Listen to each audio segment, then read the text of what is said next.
Mr. Rino Donosepoetro. I have to admit that I don't know about green economy, but I try to ask you about green economy. Very well. I also don't know much about that, actually, so for that matter, can I just take the, sorry, because it's, I need to stretch my legs. So let me just answer your questions in a rather succinct manner, hopefully. First of all, very good morning to all the audience, ladies and gentlemen. And of course, actually, I have to address my professors who are here, Pak Mangadar, Busuka, Mas Pur, Pak Sabta, Mas Nyoman and Mas Irawan. Look, I think we all know that, as Mbak Sylvie has highlighted, right, that climate change has been a dominating global agenda. It's clear and present danger to the humanity. In the last decade, we see an increasing commitment. When you talk about unmasking commitment, can you, next slide, please? When you see actually increasing commitments, obviously there's Paris Agreement, you know, there's different kinds of commitments being made, all the series of the COP meetings. I was at the last 3 COP meetings over there. I mean, indeed, actually there's a lot of talk and there's a lot of what I would call green wishing. Green wishing means actually that, you know, people do have, or countries do have great ambitions, but the problem is they don't have the wherewithal to deliver and execute.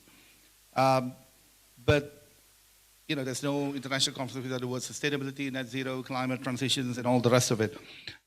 So many different types and forms of commitments have been made, but the elephant in the room is that are we taking enough actions? I think the answer is no.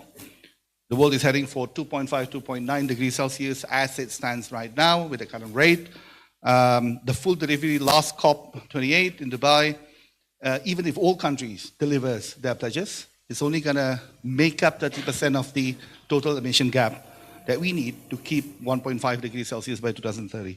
Now, there are many facets and dimensions that need to progress in the world's journey towards net zero: harmonization of policy framework, taxonomies, just transition, climate-related technology, carbon pricing, nature-based solutions, and so on. But one of the biggest, if not the biggest barriers to progress is the lack of adequate financing for transition and decarbonization.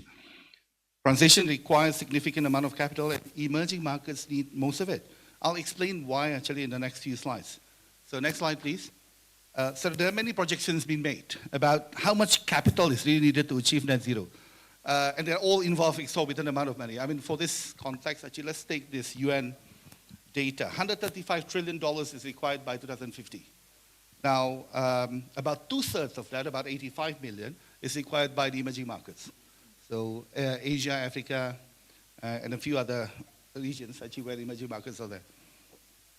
Now, as a comparison, total GDP of the world as of last year is about 105 trillion.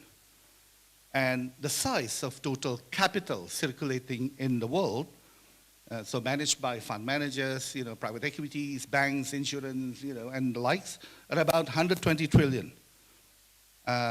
By the way, of which only about 15% of this 120 trillion is from the public sector. Public sector means like governments, multilateral development banks, development financial institutions, your JICA, your DFCs, and British international investments, and the likes.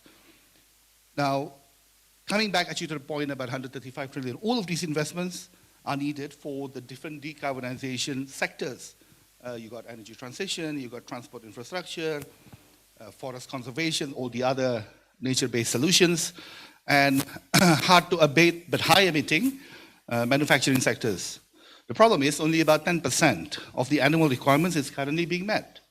By the way, this actually mirrors the whole entire sort of landscape of capital movements in the world, where about 2/3 of capital of the world actually are still being invested within the OECD markets.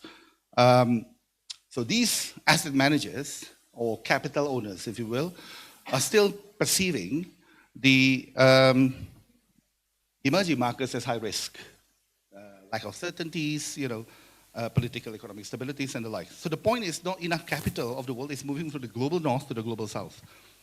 Next one. All is not lost though. I mean, there are some green shoots taking right now in the world that give a bit of a glimmer of hope. So just a few things over here to note. Global companies are making commitments to net zero now, reach over 9,000, and it's actually exponentially growing.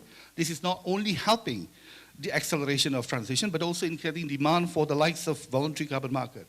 And that's for the emerging markets, nature climate solutions, or carbon credit. This creates another stream for capital to flow into the emerging markets. Now, the second one, global financial institutions, or those capital managers I mentioned before, have also created platforms to collaborate in addressing the challenge, such as the Glasgow Financial Alliance for Net Zero, announced at the COP26 in Glasgow, that consists of all of these capital owners of the world. More encouraging, though, I think, is the establishment of various financing platforms and programs that put together public, private, and philanthropic bodies to accelerate climate financing. So you got a couple of things like GEP, this Global Earth Alliance on People and Planet, backed by Jeff Bezos' Earth Fund, Rockefeller Foundations, your China-led Green Investment Principles that basically is trying to green the Belt and Road, to Integrity Council of Voluntary Government, ICBCM. There's a lot of acronyms actually that you can think of actually there. But essentially, let me talk about a little bit on the initiative that relates directly to Indonesia. JETP, or Just Energy Transition Partnership, is the largest, essentially, in a nutshell, public-private collaboration platform that focuses on countries, emerging countries in the world, to accelerate net zero. So we got 4 in the world, actually South Africa, Vietnam, Indonesia, and Senegal.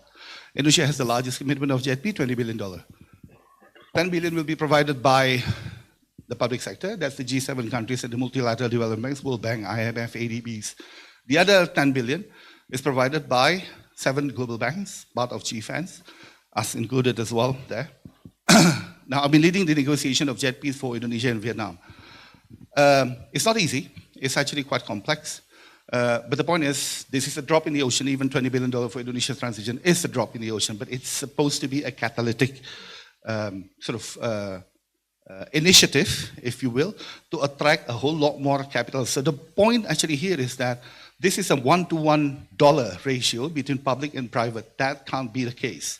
It has to attract, for every $1 of public sector money, it has to attract 10 times or even 15 times of private capital. So I think the challenge, I won't bore you with details about project financing structures and so on, but basically the detail actually is, the devil is in the detail. And it's basically, the issue is about finding the right financing structure that could leverage actually a whole lot more of the public sector side. Next slide. I think I'll just skip this one, but just a quick comment. It's one of the green shoots that we see. The last 3 years, we've seen significant growth of sustainable finance, particularly in Asia. Slight dip in 2023 because of the world's technical recession and also higher for longer interest rate regime. But if you see actually the year to date this year, for July, I mean, we're set to grow by 2 trillion globally and $400 billion for Asia. But they are still dominated by debt capital markets issuances. These are the bonds types of things. So you got different kinds of bonds, green, blue, green Sukuk, sustainability linked bonds and so on. But the point is, there's very little coming still from the loan sides, whether it's sustainability linked loans or the other types of green loans. Next one on ASEAN. I think Mas Arto knows this very well, but there are 3 things to call out closer to home. There's actually been a strong drive on climate-related initiatives by many of the ASEAN governments. 9 out of 10 ASEAN countries have committed to net zero.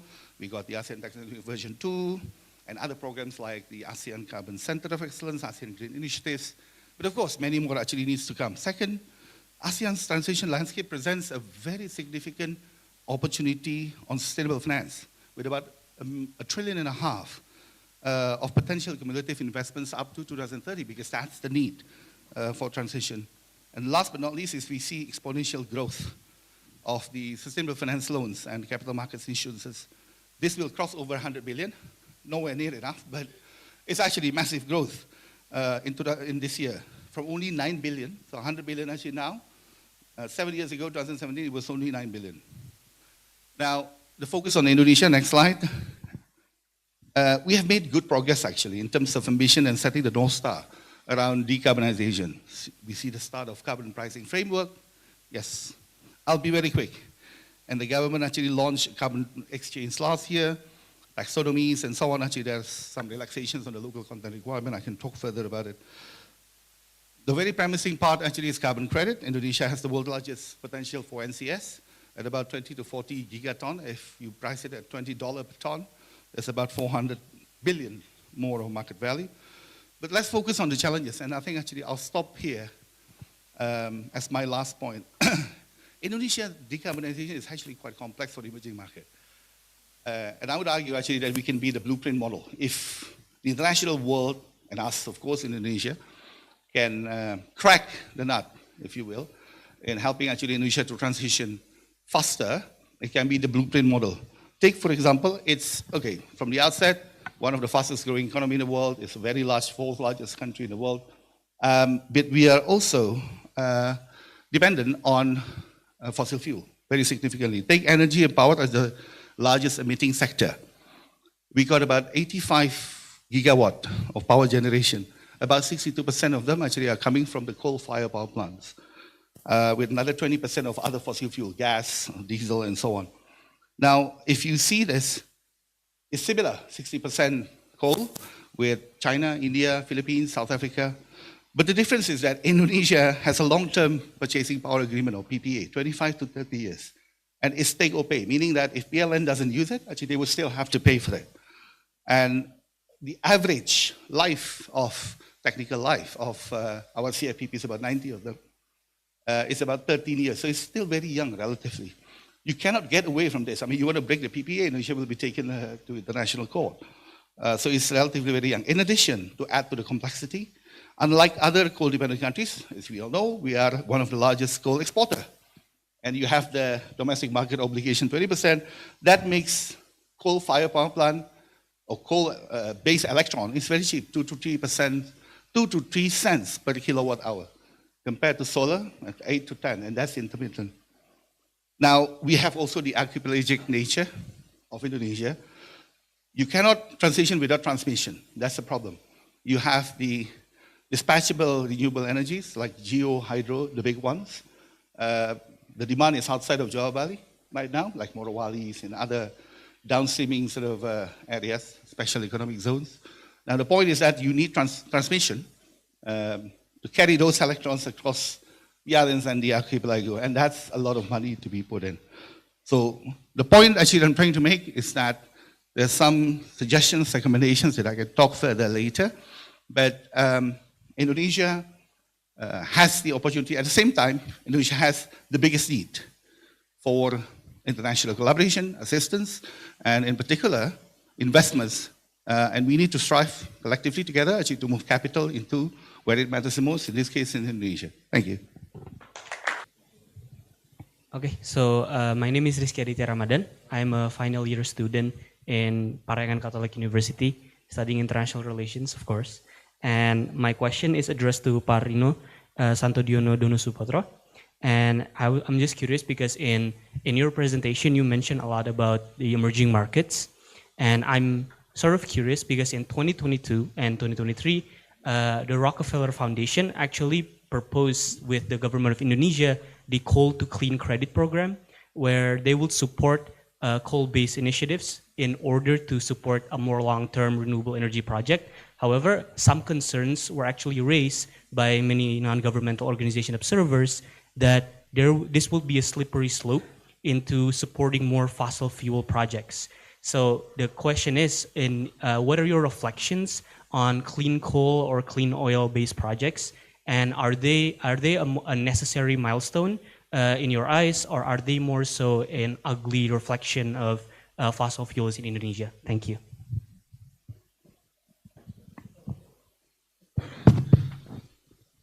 Thank you.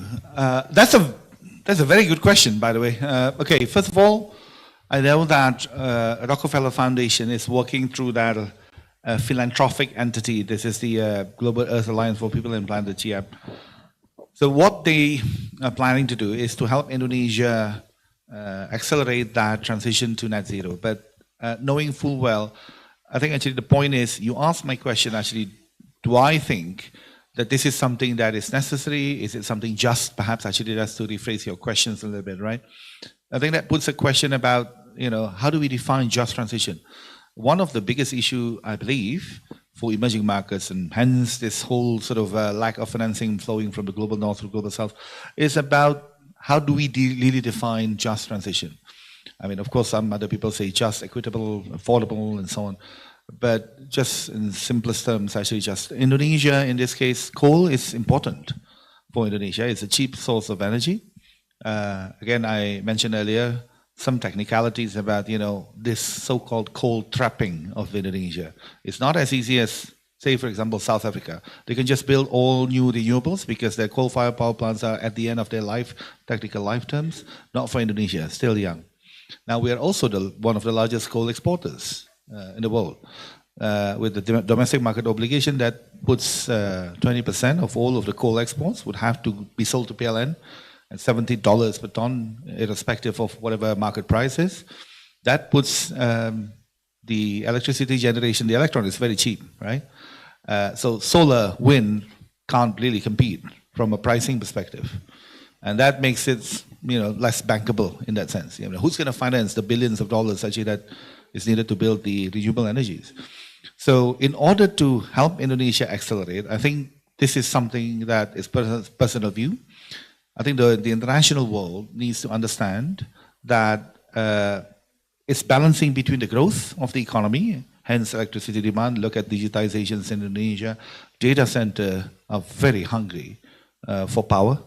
Not to mention, of course, the downstreamings, the captive and so on. Indonesia has put a moratorium on coal-fired power plants, new ones, for the grid, and that's for PLN, but not for captive. So you'll see actually a number of new coal-fired power plants being put up actually for the captive projects, right? So these are the elements that needs to be understood. As long as there is a goal, a North Star, and pathways that are reasonable without sacrificing or depriving Indonesia of its economic growth potential, I think this is where international communities would need to help. So for example, even on the captive, this is the debate why JETP has been criticized significantly. And it's been dragging on as someone from the private sector. I mean, there's three parties there: Indonesian government, the G7 governments, and us, the other provider of the 10 billion who are the private sector. Of course, for us in the private sector, 2 years is a very long time for negotiation. We normally do it actually within 3 months or 4 months, right? But we fully understand, because the debate is about, if we give this 20 billion concessional capital, I mean, it's not grant, by the way, I mean, it's concessional, just as a catalytic, would Indonesia accelerate with the right ambition?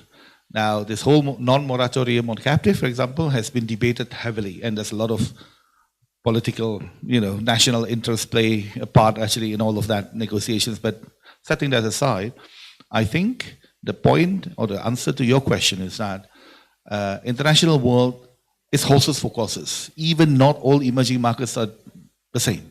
They're all different, and Indonesia is a good case in point. But the world actually need to understand. The world means the whole international world, whether it's public and private sector. And we have to align with how Indonesia transitions. But of course, Indonesia does have, must have, rather, ambitious goal. So this coal captive, although Indonesia is allowing for the new power plants for captive, coal-fired power plants for captive projects, but by 2050, Indonesian government actually has put a stop to it. So it could be a bit like waterfall, even if they build it new in 2030, but it will only operate until 2050. So that's kind of actually, it has to be accepted internationally. At the moment, it hasn't. So there's a lot of debate actually into that. So again, coming back to my point is, I think Indonesia deserves the rights to use the cheapest energy source possible, but with decarbonization pathways that is very clear, but the world actually must understand, or the international coalition actually would need to understand and agree to support that. Thank you. My name is Clara. I used to be a student in here, majoring in international relations, and now I'm working in the Indonesia Stock Exchange. I would like to address my question to Mr. Rino again. I'm sorry. Mr. Rino, because I found your presentations about green energy captivating, very captivating.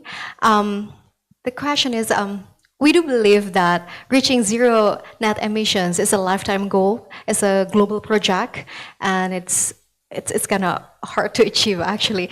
And maybe you shared your perspective on Indonesia, but now I want to know your perspective on ASEAN, because maybe the question is, how do you think ASEAN can capitalize the opportunity within the region to accelerate its net emission transitions? And what is really interesting for me that you said and you mentioned earlier that transitions without transmissions is it's nothing. So it's tit for the tat. It's takes two for tango. So transitions need transmissions. But behind the transmission itself, we need financing, or we can call it as investment. So perhaps you can elaborate your perspective, maybe your role, perhaps standard chartered roles in green energy transitions, net zero emissions. Because we do believe that we have a huge financing gap in Asian between one region to another regions. Maybe you can elaborate it in investment core. Thank you. Okay, there's quite a lot of questions actually there. Okay, first of all, let me try to address them actually one by one. First of all, yes, it's a very uphill task for humanity and for the world. And as I highlighted, essentially we're behind, right? That's a fact of the matter.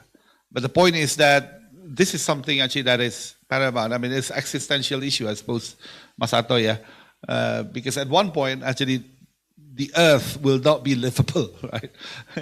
And, I mean, you watch enough science fiction movies, actually, where there's dystopian sort of futures and so on. It's not that far-fetched right now, to be quite honest, right? I mean, and we see actually that even now at the COP28, I mean, they focus a lot on this so-called climate adaptation and mitigation. So that's a different one actually than decarbonization or net zero. I mean, climate adaptation mitigation is about, mitigating the impact of climate change now. So flooding, so drought, famine and so on. I mean, and that permeates into the whole entire political spectrums of food security, energy security, and all the likes, right? But the point is that we must do it. Now, there are some, I mentioned, actually some green shoots.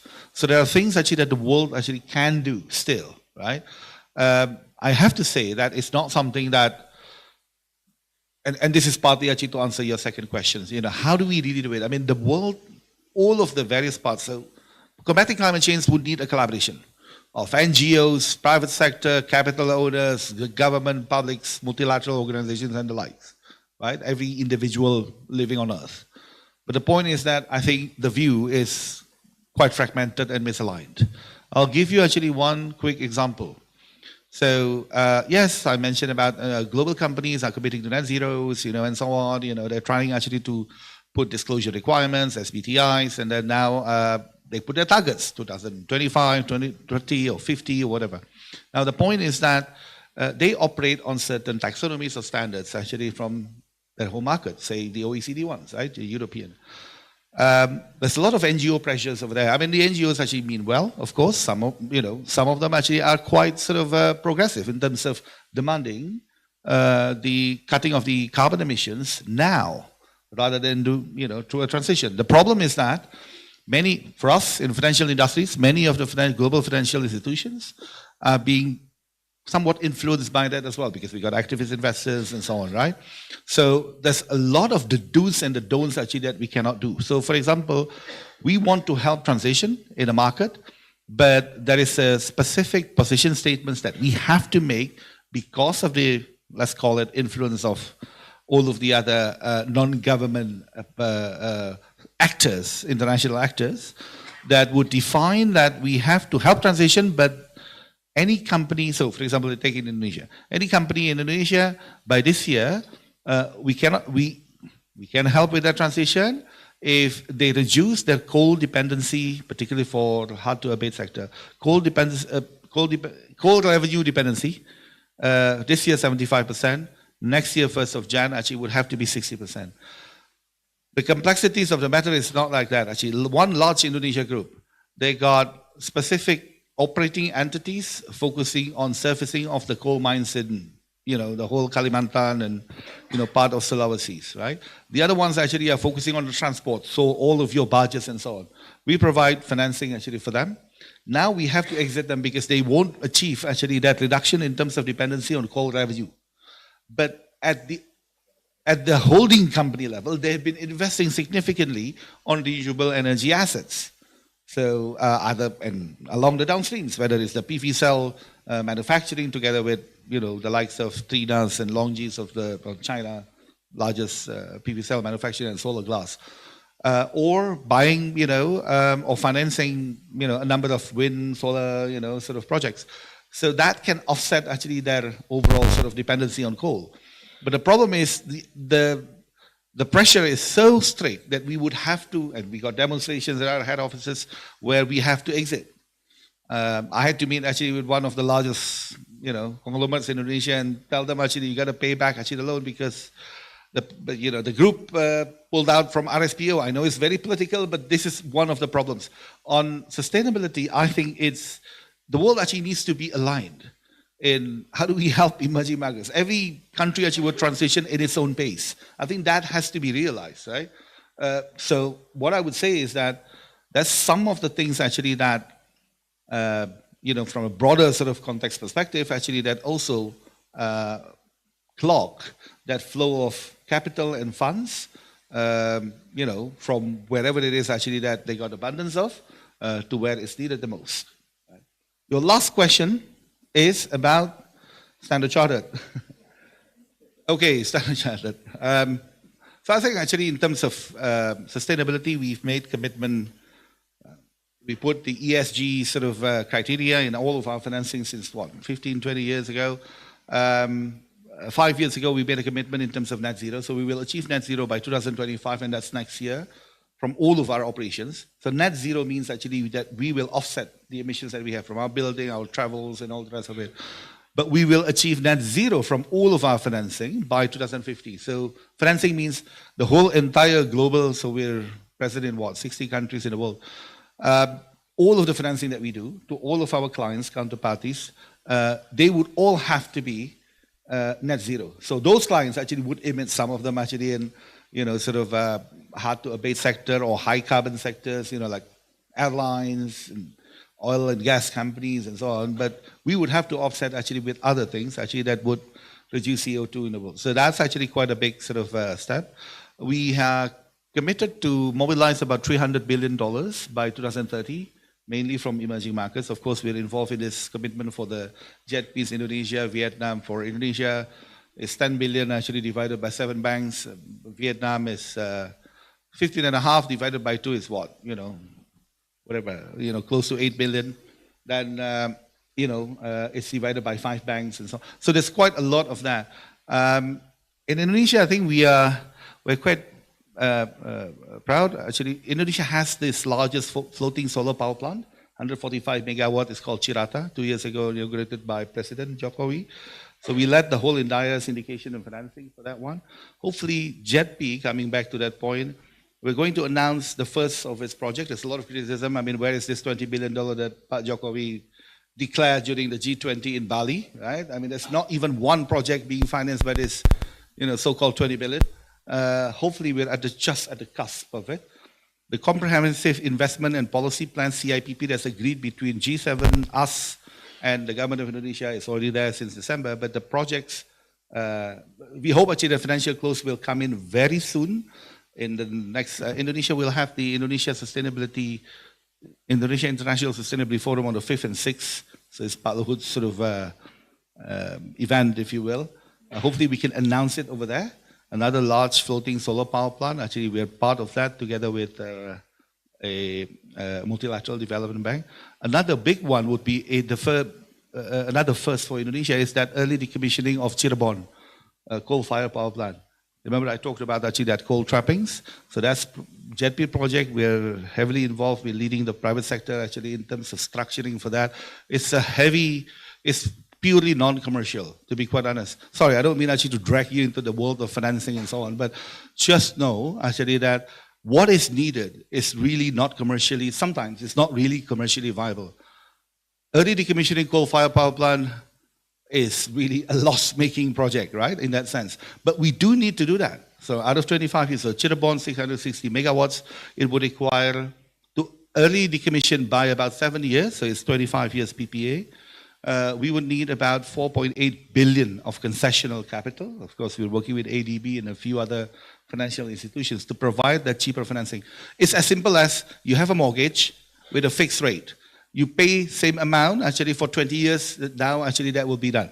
Now there's another financial institution coming in, I'll give you cheaper rate. You pay the same amount, you don't need 20 years to pay back.